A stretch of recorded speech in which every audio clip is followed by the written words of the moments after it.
Hey, everybody. Welcome to SBA Live. Happy to have everybody here today. I'm Nikki, Director of Operations here at Full Circle to talk about Aftercare today. And this is Matt. Go ahead and tell about yourself, Matt. Hey, Nikki, happy to be here. I'm Matt, owner of Full Circle Aftercare, and I am the luckiest man because I have the most amazing family and the most amazing team I get to work with every day. So it's a good life at home and a good life at work. Absolutely. That's what makes life go round, right? If you That's can be right. happy at home and at work, which I know that I personally am happy at both places. And we have Ange with Purple Hearts for us. Ange works with us. Hello, Ange. And Well, today we are going to talk about how aftercare makes a difference.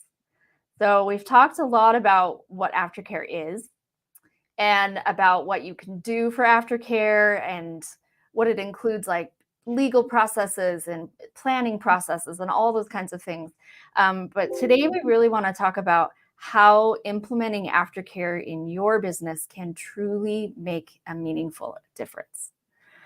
So, we are going to rely on all of the wonderful stories that Matt has collected in his decade of doing this aftercare. How did it start, Matt? Let's tell people the beginnings and the why so they can understand the basis of why we need to make a difference. absolutely. So our background came from the funeral industry. My old partner Tom, he ran a pre-need company, and he was having his pre-need agents reach out to families after a funeral was over and offer to help them with kind of the next steps. And he came to me and he said, "You know what? This program, it works great when it works, but most of the time it doesn't work because the pre-need agents paid on commission, and their job, their role is selling pre-need, and they're spending a lot of time helping families. Not that they don't want to do that, but oftentimes it doesn't lead to a sale. And so the pre-need agents were having a tough time with it, and so sometimes they were missing appointments or skipping over appointments, and that really frustrated the families who were looking for more help there. And so he said, this needs to be its own company, its own service, and recruited me to come help him start that. And so we did that, and our very first client was a hospice, actually. So as we were trying to figure out how to help families, we had an owner, Rob, of a hospice here in Utah, and he said we served his family, and he said, "Man, if we could do this for all of our families, this would be an amazing way to differentiate our hospice service and add to our bereavement care program." So we then started going into hospice for a while, and it wasn't long before, once we developed the program, that funeral homes wanted it as well. And so we've worked with funeral homes and hospices since 2013. That's amazing. That's a lot under our belt. I mean, we've changed a lot since then, too. I think the biggest change is we've just really added so many services to the families. I think for the first few years, really understanding what a family goes through and those next steps. The traditional aftercare that had always been done was meant to be very limited because it was usually pre-need agents or funeral directors helping families with those next steps. But they didn't want to get in depth, and they really wanted to limit their scope. And we felt completely opposite. We wanted to do as much as possible for those families. And so a lot of those early years, it was calling families in 3 months, 6 months, 9 months, and to see what else they were still dealing with that we hadn't helped them with, and then adding that to our checklist. And then through thousands and tens of thousands of families being helped, we were able to really get an in-depth checklist on that. And then our focus also turned to making sure the clients who are paying for the service, that they get a return on investment. They want to help provide the service to families for the intention of just going the extra mile for them, being there for them, because they do care about these families. But we also wanted to help grow their business. So us learning how to help them differentiate, help them get surveys and Google reviews, help them market, This and then even get to pre-need leads for the funeral home side has been a really important piece. Absolutely. And I do want to make something clear. So we say the pre-need guys weren't good at aftercare. That is no cut against the pre-need guys because they are great at what they do, but you wouldn't go to a general doctor if you needed a brain surgery, right? We Right. all have our specialties, and in the aftercare that we provide, it is not selling pre-need. Like we educate and we help with all those other things. The pre-need agent guys are great. Yeah, and I wouldn't say they were bad at aftercare. They hated it Yeah, because not that they don't want to help families. It's just when your livelihood is only commission based, it's tough.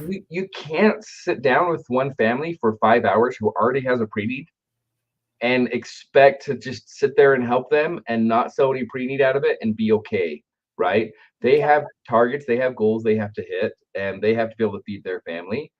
And there are families that need pre-needs written. And so taking that responsibility off their shoulders was something that they really enjoyed.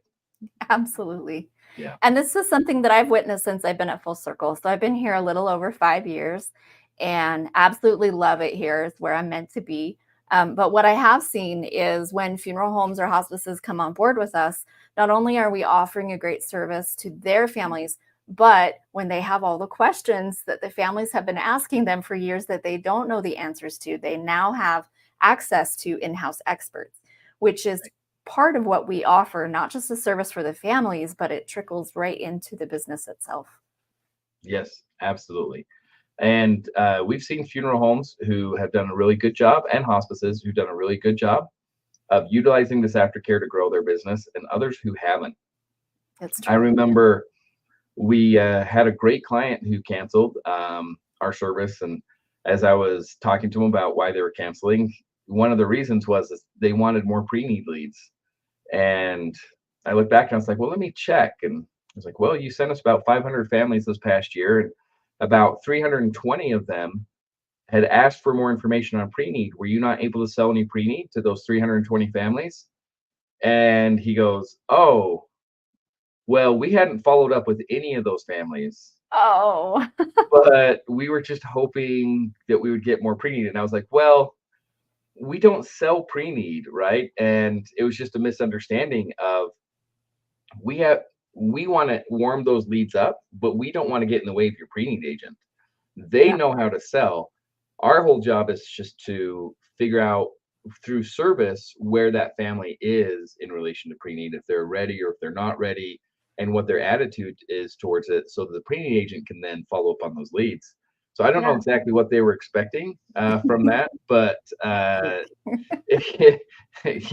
when we had 320 families said, I would like some more information about pre-need, please send something my way, and nothing gets sent to them, I don't know how those are supposed to sell. So it's important that we work with our clients to make sure that they're growing their business. Absolutely, absolutely.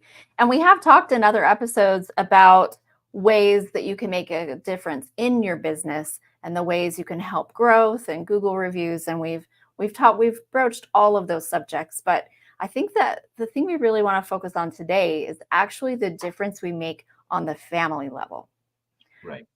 So we want to get into some stories about actual us helping families and the difference it caused and the feelings that they felt because of that. So, Yeah. And I think what I'd like to do is maybe do this in two different parts because helping the families also helps the funeral homes and hospices. So yes, I'd love to tell of experiences where our service was able to make a difference for the funeral home and hospice, and also how we made a difference for those families. absolutely. Because Yeah, it does, it goes across the board. yeah, It exactly. helps everyone involved. Yeah, so I think a good example of this is one of our early days helping families when it was just me sitting back doing those phone calls. We had a hospice and they sent us this family. Now we live by Hill Air Force Base, so it's a lot of military families around here. And this situation is a young family. Her husband had been deployed in Afghanistan and ended up getting quite sick. So he came home with a terminal illness, and she was taking care of him full time. had 3 little kids, quit her job, working, living in this little apartment, taking care of him as he was sick. He got placed on hospice care and he ended up passing away. Well, she had no family, no friends. She was all the way across the country from where she was born and no support system. And if you believe it, the people her landlord, he came over to her and said the day after he passed away, "Well, I know your husband died. And if that means you can't pay your rent, you might as well move out now so I don't have to evict you." Oh my gosh. I can't And even imagine having someone come and say that, like, in that situation. can you imagine? So here's this young widow with these little kids, and she just had no clue on what those next steps were. Now, I remember I get on the phone with her, and she is panicked and distraught and grieving. She just lost her husband. She has no idea what those next steps are. And I remember her saying over and over, "I can't do this. I don't know what I'm going to do. How is this going to work?" And then working step by step, I said, "You know what? I'm going to be here with you. We'll figure it out." And then step by step, figuring out what the benefits were. We ended up getting her Social Security benefits, which she didn't have any idea about.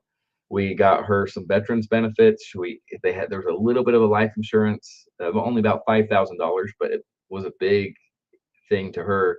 And because of her unique situation, we really went the extra mile and helped her apply for food stamps and resources for her kids, and we connected her with an organization to help her find a job and grief services and counseling.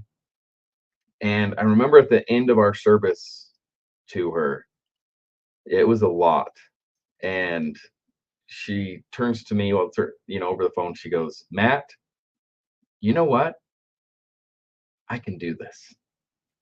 That's amazing. And I remember just breaking down emotionally because at the beginning of this service, she was like, "I can't do this. I don't know what to do." And at the end, she had the resources available to take those next steps. And that thought of, "I can do this," that's where the passion in me grew of like, I want to help every family because I want to make sure that they truly can do this. Yeah. Right. I remember a situation with a woman out of Wyoming, and it was just old traditional couple. She's like, "I never have opened the mail. I I never have looked at our checking account. I don't do that. My husband and I separated our lives. And he was so private, he never talked to me or the kids about it." Now her husband had just passed away, and she was like, "I don't know." Every question I asked, "Is there a pension?" "I don't know." "Is there a checking account?" "I don't know." Right? "How do you own the home? Is it in a trust?" "I don't know." And Yeah. she was so lacking in that knowledge. She was absolutely panicked. And so that became a situation of not just helping her change the name and close out accounts, but really educating her on how all these processes work and working with her to put together a plan so that she could now manage everything. And at the end of it, she was like, "Okay, this is going to be great. I got to handle this. I know exactly what I'm going to do." And once again, it was that transition of like, this panic, not sure of what's going to happen, transitioning to, "Yeah, I can do this. We can take care of it." Oh, that's so amazing. If you don't mind, I have a short story that's similar. Yeah. I when I was on the phone with families, I assisted a family out in California, and they were from India. So they had a bunch of kids that were married and moved away, and this wife lost her husband, and she was in the same boat because culturally things are handled much differently in different cultures. So we in the US are, the older demographic might still be in that mentality of the husband holds all the accounts and all that. But in the Indian culture, it's very predominant. And so I had this woman on the phone and she was just bawling. Like she didn't know what to do. They had frozen her bank account. It was just so tough. And so it took a few appointments with her and help from neighbors because she didn't have her sons weren't close by, but we got her help. It took a little bit. We evened it out. And I remember the last phone call I had with her was she said, "Thank you, Nikki, because I don't know what I would have done. I would have thought I was poor. Like I just had nothing, Wow. but I did. I just didn't know where to look for it." And then she just said, the thing I miss most is having my husband with me, even in bed at night. And she just broke down again. And I, not knowing what to say, I was like, have you ever had a dog? And Right. she was like, I've always wanted a dog. So she told me she's gonna go get a dog so she could cuddle, and she was so happy that she could just relax. Yeah. So yeah, I I absolutely love that. And you know, that is going beyond our scope, right? Like yeah, our deal is to wrap up the non-legal estate issues, but sometimes we have to go to that next level to take care of that family. absolutely. I remember one during COVID where this wasn't the family I was helping, but Kathy from our team was helping. And this poor woman, her husband was on hospice. COVID happened, so nobody's coming out to help her. She was helping her husband out of the tub one morning. She fell back and broke her hip. Oh, So she goes into the hospital. No one there's really left to take care of her husband. And unfortunately, he passed away within a few days. She's in the hospital. She can't go see her husband. She can't leave the hospital. None of her family can come to her. So she had to lose her husband, plan the funeral remotely. No funeral, right? Just plan yeah. on dealing with the cremation. And um and she was so sad and so bitter. Well, in doing all that, that paperwork got mixed up. And Social Security got reported that it was her who had passed away, not her husband. Oh no. So we've had that happen before, and we know what Yeah. to do. We just need to send her in. She needs to show, look, I'm alive. Here's my ID, and it's my husband who passed away, and get it all worked out. But she couldn't do that because all the Social Security offices were closed down. Hmm. All of the government agencies were closed down. She was completely distraught. Well, I think most people would have said, I'm sorry, there's nothing we can do for you right now, but not Kathy, right? No. Kathy wasn't going to let that happen. So lo and behold, the next thing I know, I get a phone call from the Social Security Administration, and they're like, "We hear where there's a situation here. What do we need to do to help?" I'm like, "How did this happen?" Well, I guess Kathy figured if I can't get a straight answer out of the local Social Security office, started calling the senator from Alaska and called his office every day until she got someone who would listen to the story of this widow. They then went and put the pressure on the Social Security Administration. Social Security Administration called me to say, "How do we get this fixed?" Yeah. And we came up with a plan to get it worked out. And it's just like we have these estate specialists who will go the extra mile for these families when things arise that might be outside of our scope of work, right? We don't typically uh, lobby senators for Not help in typically. closing estates. But that's what it took to take care of that one widow, and that's I think what our team is equipped or ready to do to make sure that everything's wrapped up for a family. Oh, absolutely. Yeah. Absolutely. So Um, go ahead. Go ahead. Don't you love it when it feels awkward? I was just remembering another time, I'll just throw it out there really quick, when Yeah. I had a mom who had two biological children and her second husband passed away, but he had been paying taxes on the kids even though he didn't adopt them. And we were actually able, and I didn't even know this was possible. It's the only time it's happened in the history that I know of. But we called Social Security, and because he had paid taxes on them for so many years, they allowed him to take Social Security benefits from him Oh as wow. kids. Yeah, Oh, that's wouldn't have known if great. we hadn't called to ask. You know. Yeah.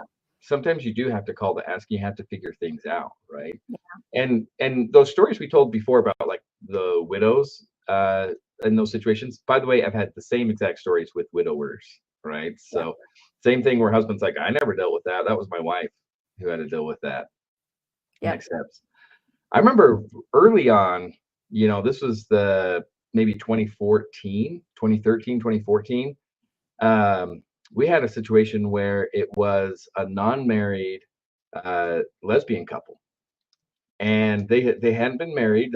It wasn't quite legal in their state where they lived, and she called me and she's like, well, this is what's going to go on, and but I'm not going to get any of those benefits, and no one's going to help me with this. And she was actually, it took me a little while to actually get any information out of her because she was very private. She didn't want to talk about this personally. And I finally said, you know what, let's figure out what there is available to you. And it took a little bit of research, but because it was a common law state, all the benefits that would have been available had they been married was available to her, and we Oh, were able to get that all taken care of. And I remember her saying, like, this is incredible because what I thought was available to me or what I thought was going to happen, um, I was completely wrong on. And I was so nervous about how people would perceive me that I wasn't willing to go those next steps. So thank you for being a little tenacious and making sure that I did get all the benefits that I needed, and really helped her feel. I remember someone we were talking to on the phone. It was either a financial institution or a government agency. They said, "No, you were you were together, and so this is your common property." And it meant a lot to her emotionally, not only just like the logistics of it, but that emotional of feeling connected to her spouse who had passed away.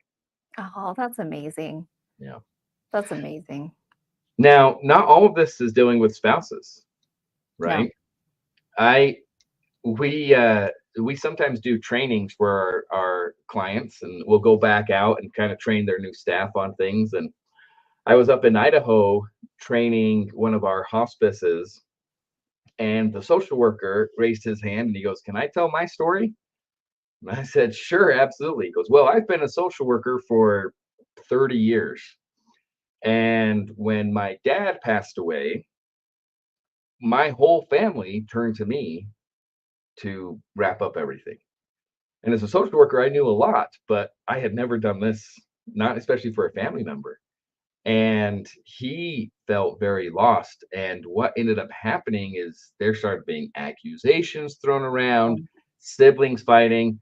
And I know you and I, Nikki, we know siblings fight, oh, yes. right? We have They stories fight for over another big show. things, they fight over little things, but that's what happened. And this family started being torn apart, uh, because they didn't have everything in order. They didn't know these next steps and making these notifications, and people started accusing each other. And he's like, it got to the point where me and my four siblings basically stopped talking to each other, getting through this process that took about a year and a half to 2 years. And then 5 years later, my mom passed away. Well, at that point, our hospice had been using Full Circle Aftercare. And so I got this nice call from this lady. She goes, "Well, I'm here to help you." And he's like, "Well, I already know what I'm doing, but let's see what you can do."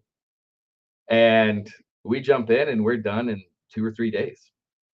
And his brother calls him at the end of that week and he said, "Well, here we go again. We're going to start this whole process over now with mom." And he said, "Oh, no, no, it's already done.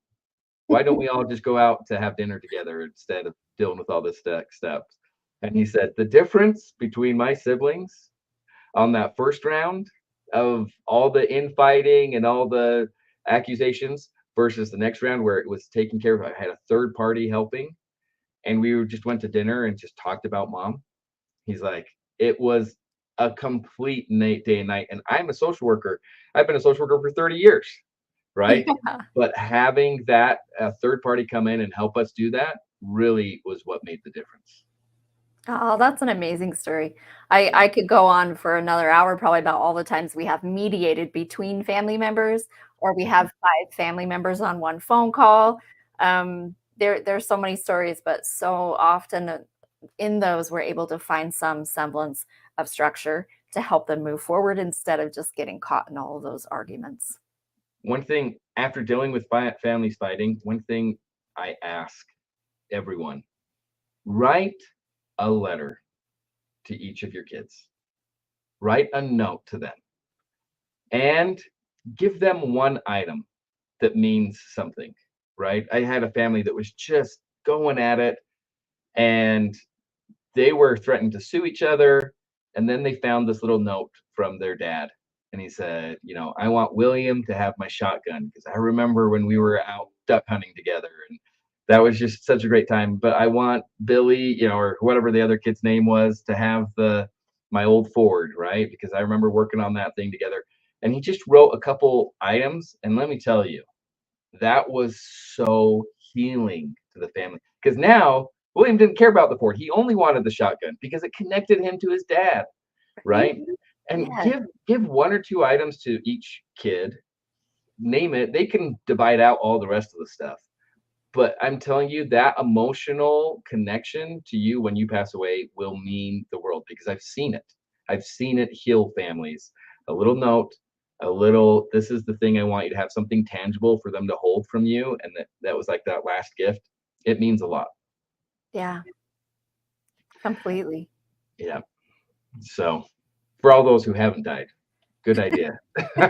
Exactly. The woulda, shoulda, couldas have already passed, but The ones who died too late. and I think that especially if your loved one passes unexpectedly or very suddenly, those types of notes mean even more if there's no chance to say goodbye. I'm reminded of a gentleman we were helping out of Iowa, and he called and he was so full of anxiety and emotion that it came out as this abrupt anger. And they transferred through scheduling, they transferred through an estate specialist, and they were like, Nikki, nobody can talk to this guy. Can you please talk to him?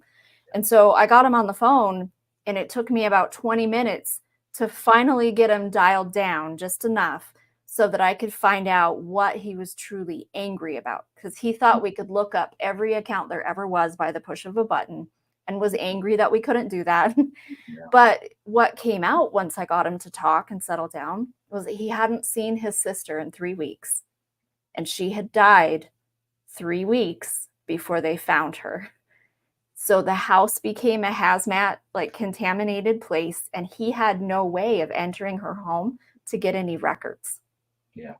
So once I understood where all that volatile anger was coming from, I could say, okay, take a step back. We can approach this differently. Like, I understand that you can't go find everything you need. Let's see what we can do. Yeah. Pull credit reports, see what accounts we can see that are open, Yeah. all those Yeah. little tips and tricks we can do. Yes, but once I was able to talk him through that, he became a completely different person. He felt relief, he felt better emotions, he felt some more peace of mind, and the whole thing just turned around. And even the funeral home called me and they said, we don't know what you did, but thank you. He's now calm with us too. So, well, it's that mantra that I think everyone here is probably sick of hearing. Meet the family where they're at, yes. right? We don't, I just had a brand new estate specialist in here, and I was like, I know it's overwhelming because we don't have a script.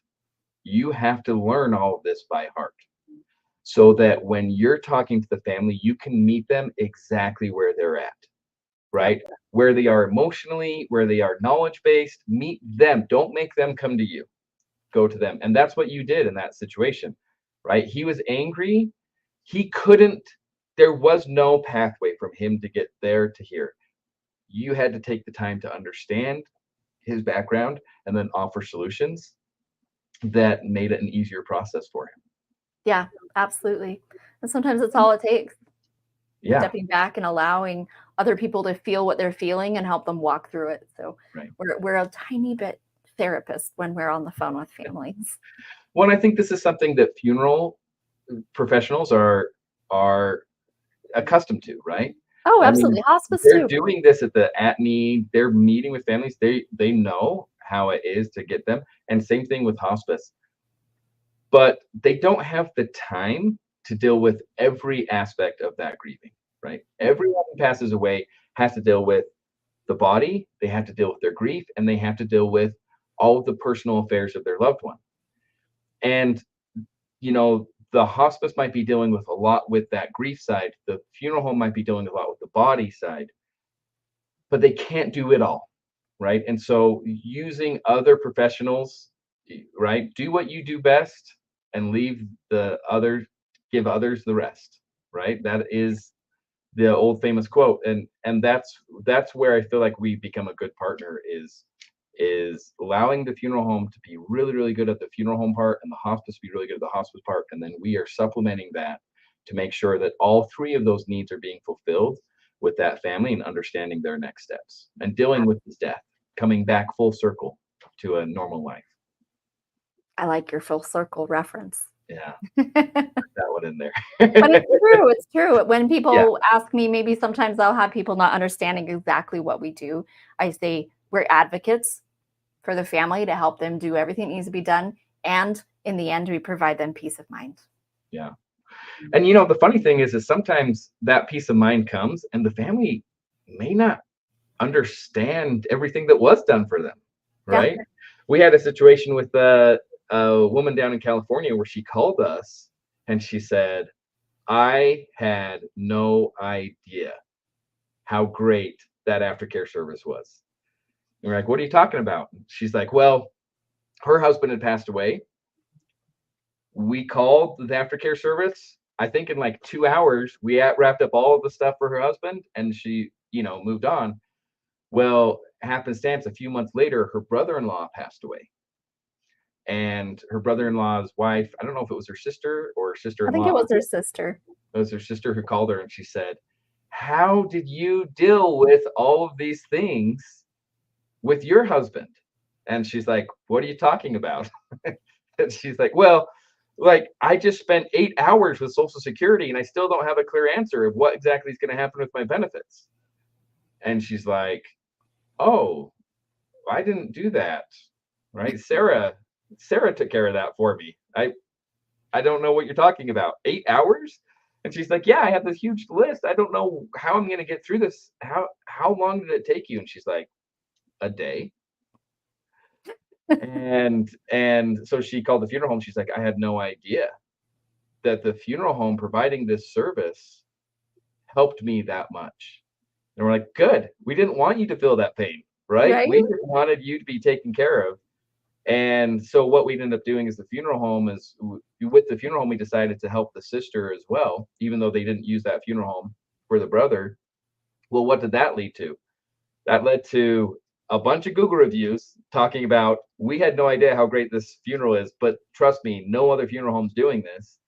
And I think it led to several pre-need sales from that family now saying, well, we got to make sure all of our family members come to this funeral home from now on. It created that loyal customer because they were doing that extra service, but they didn't understand that pain.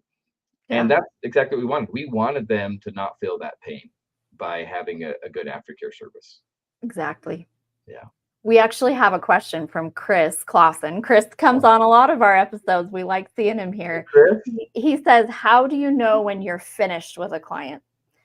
So that's a very, very good question. That's pretty subjective on our end because we do have a list of all the things we know have to be notified. And so technically we can say as soon as this list is checked off, we are done. But if the family calls back a month later and they found another account or they found something else, they're not limited to a time frame. We've had families call us back a year later. We've even had one 2 years later. We didn't charge them anything else for more service. We just helped them. So it reminds me of a woman I helped in Oregon. I got her on the phone and our first appointment was tough. She did not want to talk to me. She was very private, but she knew she needed help. And so it took like 4 appointments, which is rare, to get everything out of her and to get her talking. And finally, I felt like we were in a good place. And then she emailed or called me once every month for 4 months after we did our appointment, but all she needed to hear was, you're okay. We got it all done. And that's all she needed to hear. So we're finished, but never really completely finished. We do draw a line. If it's a new family member who's passed away, it's not included in the other service that we've already done. Like it doesn't jump people. But if it's anything that pertains to the deceased individual, it doesn't matter what the time frame is. We're going to help. And finished when we can bill the funeral home for it when we have helped them sufficiently and we're still providing that follow-up aftercare. So hopefully that answers your question, Chris. Yeah, and I think with that, sometimes we have to say, look, we've gone as far as we can go. And now there's a few things you need to do on your own. right? Yeah. So I don't want to give the illusion that we're able to do absolutely everything for that family, right? No. So that family may have to go through probate. They may have to sell the house. They may have to clean out mom and dad's junk, right, from the storage garage. There are some things that they will still have to do on their own. Yeah. Where I feel like we're finished is when we've done all we can do based upon the knowledge we have. And sometimes there is missing knowledge, right? It's a good thing for that we tell every family, call us back if you have any problems. I think we had Mhm. one family call us back about a year and a half later. They're like, we just noticed we've been paying for a newspaper subscription for this past year. Mom doesn't even read the newspaper. This was dad's newspaper subscription. She's blind. She can't read anymore. And turned out what had happened is every day that newspaper would get delivered to the door, and the next door neighbor would come over and take the newspaper. No harm, right? And so like, we had no idea there was even a subscription here. Can you help us cancel it? Yeah, and we were Yeah. able to get a little bit of a credit back for them as well. Oh So gosh. sometimes we think we're done because it's all the information the family has or that we've been able to find, Yeah. but something else comes up later on. Other times it's like you're not quite done as a family. You still have to go through this probate. We're going to help you find an attorney, or you have to, divide out these assets. We're going to help you find a program to do that. Yeah. But yeah, once we know that everything that we can do has been done, that's when we feel like we're done.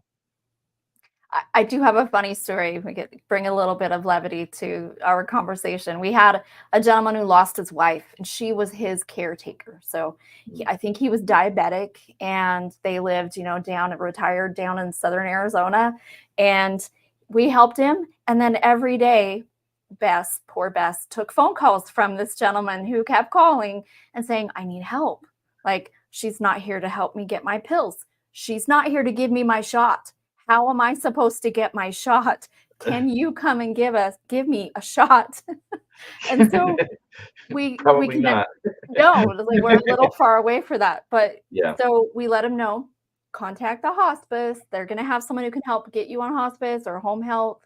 yeah, They're gonna be able to come give you your shot. And he kept calling back. We did have to draw a firm boundary, which we rarely do, that right, says, Bob, we can't give you your shot. right. We're not there. But here's a phone number to the person who can help you at home health. So, yeah, I think we've had a few marriage proposals actually from these widowers as well. we have. I've had a We could dinner be invite. specialists. Yeah. I think Katie got invited to go on a romantic getaway with one widower. So Yeah, at that point, we're done. We're not. That's where we have to draw the line. No romantic getaways. exactly. Exactly. And no judgment on where they're at in a grief process. No judgment whatsoever. No, absolutely not. I Absolutely also not. want to say hi to Michael. He gave us a whole line of blue hearts earlier that I didn't Oh, shout thanks, out. Michael. Really appreciate it. Well, what are some questions? Because I think a lot of times families say, "What can you do?" and "What needs to be done?" Because I think that that's a big question in their minds. What is it that actually needs to be done with these next steps? And I know we've gone into depth of what that needs to be, but um, I know when I go out to like assisted living facilities with our hospice marketers, I'll go out there and I'll ask all the people there, who here's lost a loved one? Everyone's hand raises up. And then I say, who here had to close out their loved one's personal affairs? And about half the hands stay up. And then I say, what was that experience like? And they're always like, it was awesome. I loved it. No, actually, they say it was awful. None of them say Sounds that. more correct.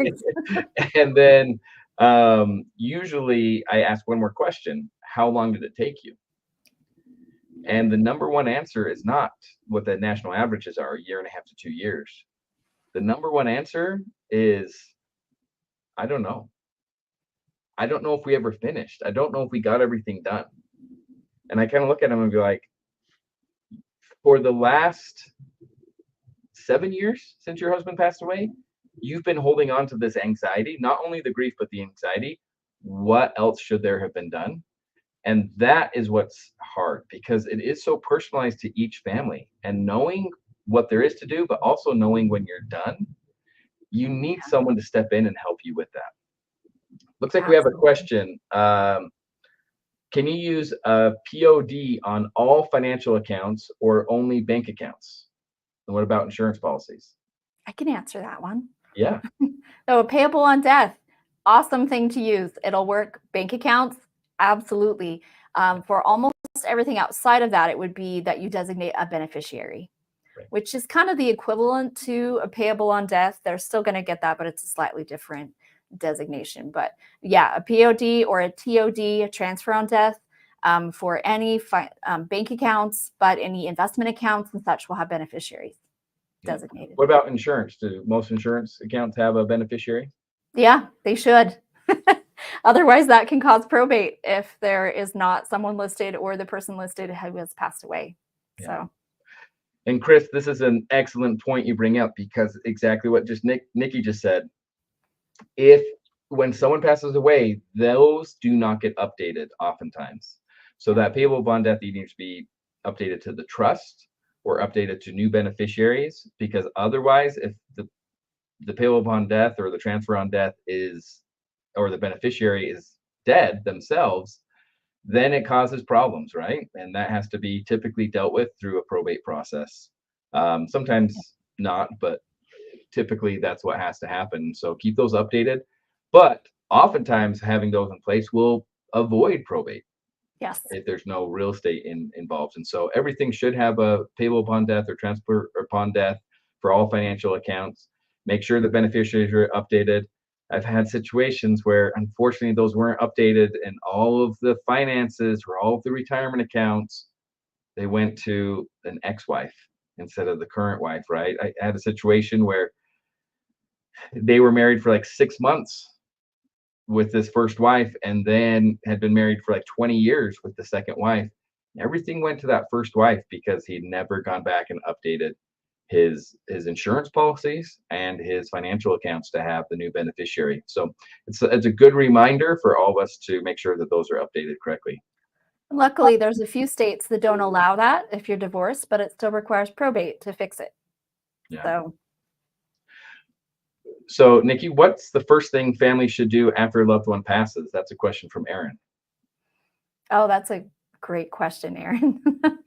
I always hesitate just slightly because I think this is why when we do appointments with families, we talk to them and find out what the predominant concerns are. Because if it's a family that's low on income and they're living on a very small amount, the most important thing is to get that Social Security appointment scheduled for any survivor benefits. Sure. But if it's somebody who was single and their bank account's in the negative and their family's trying to figure out how to handle and get their wrap their arms around everything, it's better to notify someone like the bank first so that more charges aren't accrued onto that and owed by the estate. So I would say most families are going to have something that they are deeply concerned about right off the bat.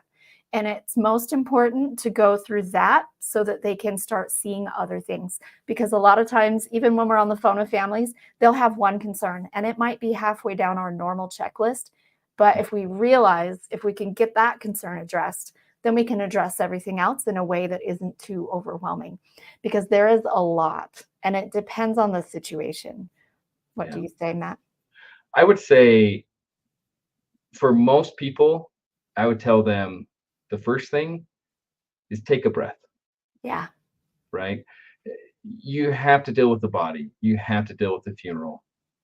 Yeah. Most of the stuff we deal with on the financial, the personal stuff does not need to happen right away.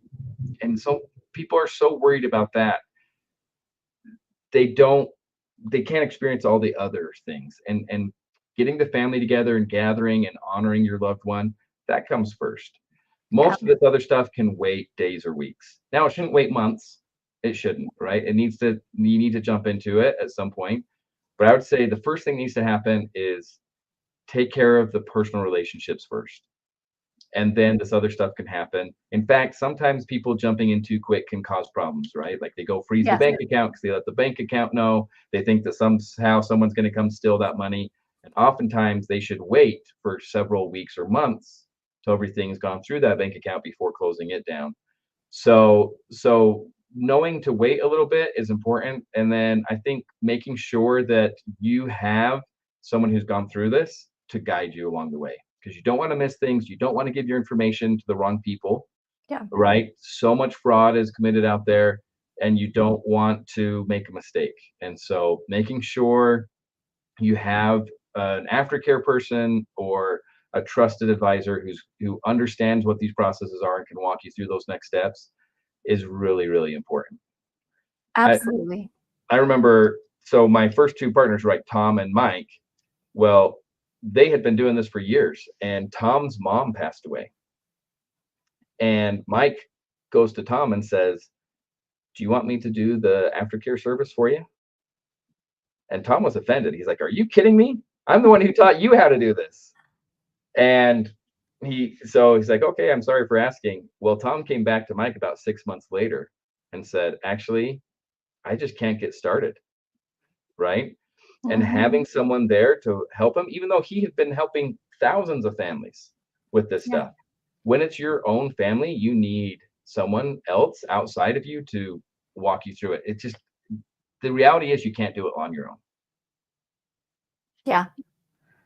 All right, looks like we have Absolutely. one more question. Why should funeral homes and hospices address the concerns families have with the state issues? That's a good question. A good question. In fact, I think a lot of funeral homes feel like they shouldn't. Like that's outside their scope of work. Yes. But at the same time, every time we are asking funeral directors what they do for aftercare, what is their reaction? Most of the time is they say, I need to be doing more. Yeah, absolutely. I think for hospices, to answer that question for hospice, there's actually statute, like part of the bereavement program, they do need to help families find community resources to wrap up the personal affairs of their loved one, right? And so providing that program in-house is is actually kind of part of their job description. And it means so much to the families. One of the reasons I say that hospices should do this is hospices spend so much of their effort on the patient, as they should. But the patient is the one who passes away. And it's the next of kin who fills out the CAP survey, who does the Google review, who tells their neighbors and friends about that hospice. And they might have seen everything you did for their loved one, or they might not have, or they might have had just one bad experience that tainted everything, Yeah. right? And so having a service that's specifically helpful to them, that specifically is there to serve them, because that's the wonderful thing about hospice. They get to serve the patient and the family member. And having an aftercare service come in and help that next of kin, well, now the next of kin has been directly served by that hospice no matter what. And so that really helps not only differentiate, but helps with the CAP surveys and Google reviews and the word of mouth referrals and just the overall goodwill out into the community. On the funeral home side, same thing. I think funeral homes, some say that's outside my scope of work. But the interesting thing is as the country becomes more and more secular, less and less people are wanting big funeral services, right? We're seeing direct cremation rates, direct burial rates go way, way up.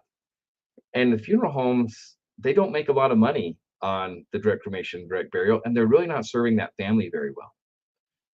So every family needs to deal with the body, and that's going to happen through burial or cremation. Every family is going to have to deal with grief, but they might not want the traditional funeral services that are being provided. And so knowing how to address that and doing celebration of life is an important part of a funeral service. But every family is also going to have to deal with those personal affairs of their loved one. And I think one of our funeral home partners said, I always felt like we should be the solution to death, right? When someone comes to us with death, we should be able to restore them back to a normal life and take care of all one-stop shop for what has to deal with their death. And so adding our aftercare service, he said he felt like he was able to address that and actually has been able to add enough services for those for those families who maybe don't want the other services to kind of justify all the overhead costs and everything else from the funeral home, right? So Absolutely. an example of this, I'll probably tell this in our next slide too, but we had partner down in Texas, and he was doing direct cremations for $18.99 or $17.99, and I think it was $18.99. And he had a discounter come in at $9.99, and then his competitor also dropped down to $9.99. And he was like, "What am I going to do? I'm double what everyone else is." And he decided to add aftercare with his direct cremation. And when the price shoppers would call and they'd be like, "Well, how much is your direct cremation?" "It's $18.99. "What? Are you crazy? You're double what these other guys are." He's like, "Yeah, but we make sure that you get all your benefits. We make sure that every account gets closed. We make sure that you don't get a victim of fraud. We make sure we stop the junk mail. We make sure all these things. Plus, we treat your mom with that dignity that she deserves through our cremation process." And he was able to use it as enough of a tool. He's like, he grew his market share, being double what his competitors were, That's because he was amazing. taking better care of them and filling those families' needs. That's incredible. Yeah, It just goes to show that people aren't always looking for the cheapest price. Some people are. That's sure. just how it is. But there's more to offer. There is, right? If everyone was just about price, no one would drive a BMW or Mercedes, right? True. People want value. They want value for their money. And adding aftercare service and going the extra mile for families really provides so much value to them. Yes, And it makes them appreciate even more all the other services that the funeral home or hospice did. absolutely. And word of mouth, it's by far the best advertising ever. It And it's absolutely, free. it absolutely is. Yes. Right? We had one person that we served down in Las Vegas, and we served her, and she was blown away that the funeral home would do this. It was just a direct cremation funeral home as well, and we went the extra mile and helped her close out all of her accounts and get all of her benefits. Well, she went out and she went to like a senior group, and she stood up and told them, "Everyone needs to come to our funeral home. Look at all these things we do." And then she went out and told these people, and she did Google reviews, and she just became an advocate for that funeral home because she felt like they went that extra mile. Because it really did. She felt so personally touched that they would do that for her. She wanted to tell others, "You got to go there. You got to be taken care of this way." Absolutely. It's why we like to use the word differentiation. I have Yeah. to think about it before I say it so I don't say it wrong every time. But differentiation is Yeah. super important. It's Mhm. a great way to bring more business. And Absolutely. taking care of people in such a lovely way, it just feels good and it feels right. Right. Right. Yep. Well, thank you so much for joining us today. If you have any questions, you got our emails there on the screen. You can leave a comment on our videos and we'll come back and reply to them later. But until the next SBA Live, which is September 30th. Yep, September 30th at 3 p.m. That's Mountain Time. It's going to be the end of the month because there are so many conventions this month. Yes. So September is a busy month for us, but we're going to be back for part 2, how aftercare makes a difference on the funeral home and hospice side, the business side of things, not the family side. And everyone wish me luck because my wife is having surgery. So now I need to fill a little bit of her role, and I'm very nervous. And You taking should care be of the nervous. kids. We got 6 kids and a lot of different sports and things. I got to run them around. So I'm taking the month off from SBA Live. But yeah, so September 30th, how it makes a difference. We talked about the difference we make for families, how it can make difference for the funeral home and hospice. Yep, it'll be great. So I hope to see you guys then. Okay, thanks. See ya. Bye-bye. Bye, everybody.